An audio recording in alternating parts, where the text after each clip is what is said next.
দুই নদীর মাঝে জনপদ বাবুগঞ্জ আর মুলাদি। এই মাটি কেবল নদী আর খালে নয়, এখানে জমে আছে রাজনীতির উত্তাপ, আন্দোলনের ইতিহাস আর বঞ্চনার দীর্ঘ হাহাকার। দীর্ঘ 17 বছর পরে এই আসনে দেখা যাচ্ছে আবার রাজনীতির জোয়ার। এই আসনে আলোচনার কেন্দ্রবিন্দুতে রয়েছে হেবুয়ের দুইজন প্রার্থী, একজন অ্যাডভোকেট জয়নুল আবেদিন, অন্যজন ব্যারিস্টার ফুয়াদ।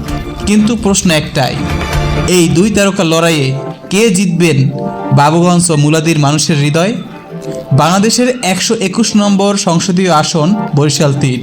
এই আসনে রয়েছে দুটি উপজেলা, বাবুগঞ্জ ও মুলাদি। এখানে মোট ভোটার সংখ্যা 3,32,097 জন। এর মধ্যে পুরুষ ভোটার 1,67,921 জন, নারী ভোটার 1,64,173 জন। নতুন ভোটার রয়েছে 22,005 জন। তরুণ ভোটার প্রায় 1,49,500 জন, যা শতকরা হিসাবে দাঁড়ায় প্রায় 45.01%। প্রথমে আসি অ্যাডভোকেট জয়নুল আবেদিনের বিষয়ে। জয়নুল আবেদিন বরিশাল 3 আসনে একটি পরিচিত নাম। দীর্ঘদিন ধরে তিনি এই এলাকার রাজনীতির সঙ্গে যুক্ত। এই অভিজ্ঞতার কারণে তিনি স্থানীয় প্রশাসন, রাজনৈতিক কর্মী এবং এলাকার ভৌগোলিক ও সামাজিক বাস্তবতা সম্পর্কে ভালোভাবে অবগত।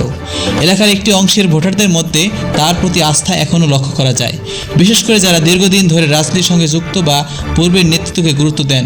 তাদের কাছে জয়নুল আবেদিন একটি পরীক্ষিত নাম। তবে একই সঙ্গে কিছু ভোটারদের মধ্যে এমনও ধারণা রয়েছে যে এই আসনে নতুন নেতৃত্ব ও নতুন দৃষ্টিভঙ্গির প্রয়োজন আছে। এবার আসি ব্যারিস্টার ফুয়াদের প্রসঙ্গে। ব্যারিস্টার ফুয়াদ এই আসনে তুলনামূলকভাবে নতুন মুখ। তিনি পেশাগতভাবে একজন আইনজীবী এবং একজন উচ্চশিক্ষিত প্রার্থী হিসেবে পরিচিত। তার প্রচারণায় উন্নয়ন, সুশাসন এবং দীর্ঘমেয়াদী পরিকল্পনা বিষয়গুলো গুরুত্ব পাচ্ছে। বিশেষ করে তরুণ ও শিক্ষিত ভোটারদের মধ্যে তার নাম আলোচনায় এসেছে। অনেক ভোটার মনে করছেন নতুন প্রজন্মের নেতৃত্ব ভবিষ্যৎ রাজনীতিতে ভিন্ন মাত্রা যোগ করতে পারে। তবে বাস্তবতা হলো, রাজনীতিতে দীর্ঘদিনের মাঠ পর্যায়ের অভিজ্ঞতা ও শক্তিশালী সংগঠন ছাড়া নির্বাচনী লড়াই টিকে থাকা কঠিন।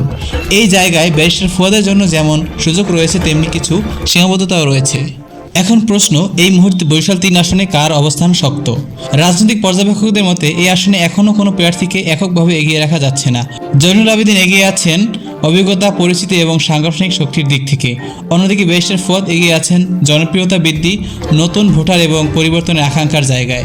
চূড়ান্ত ফলাফল নির্ভর করবে কয়েকটি বিষয়ের উপর: ভোটার উপস্থিতি, তরুণ ভোটারদের সিদ্ধান্ত, শেষ মুহূর্তের রাজনৈতিক সমীকরণ এবং সার্বিক নির্বাচনী পরিবেশের উপর। সব দিক বিবেচনায় বলা যায় বরিশাল 3 আসনে নির্বাচন হবে প্রতিদ্বন্দ্বিতাপূর্ণ ও গুরুত্বপূর্ণ। শেষ পর্যন্ত ভোটাররাই নির্ধারণ করবেন কে তাদের প্রতিনিধি হবেন জাতীয় সংসদে। এটাই ছিল বরিশাল 3 আসনের একটি সংক্ষিপ্ত ও নিরপেক্ষ রাজনৈতিক বিশ্লেষণ। আমানুল্লাহ জায়েদ, মুলাদি ভয়েস 24।